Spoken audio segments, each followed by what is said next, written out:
Now with Lili, it is packing winds of 100 miles per hour. Hurricane force winds are extending 60 miles from the center of the storm. It is about 50 miles south-southwest of New Iberia, Louisiana. That's the center of circulation. But the northern eye wall is already causing winds to gust to over 50 miles per hour at New Iberia.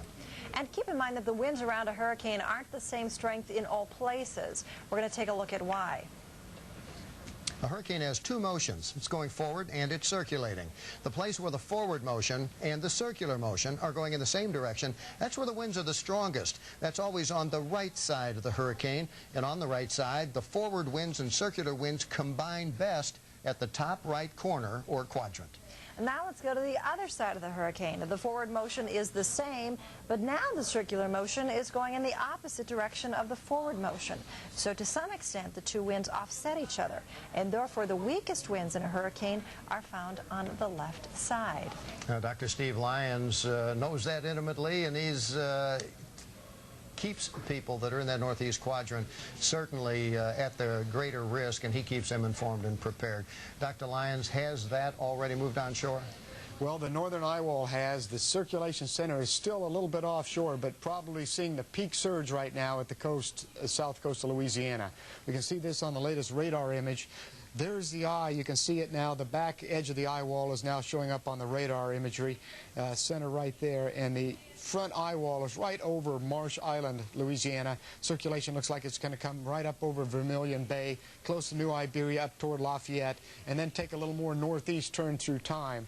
Now, what we typically see with weakening hurricanes at the coast is the winds lift fairly rapidly near the coast. Now, we're not sure that that's going to happen in this one, but it may be a little bit better than if the system were strengthening at the coast for those inland winds. In the meantime, we've got some heavy rain in New Orleans, some flash flood warnings up for Tammany Parish, and we've also got some high surge along the coastline.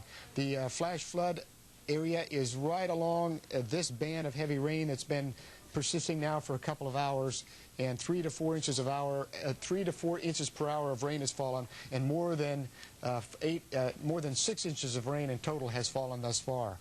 There you see the circulation center on the satellite image, and if you're out in Texas, especially in the greater Houston area, you could probably play golf today in the sunshine. What a difference it is just a few hundred miles to the east.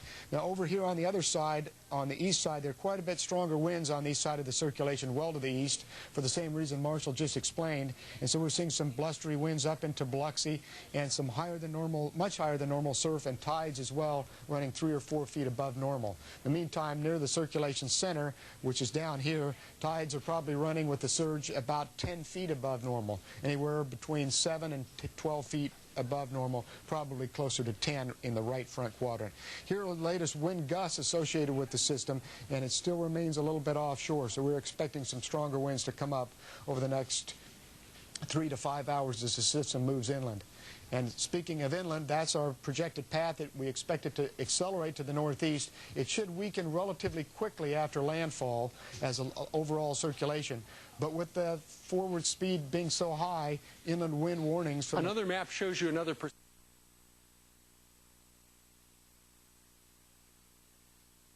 This was true.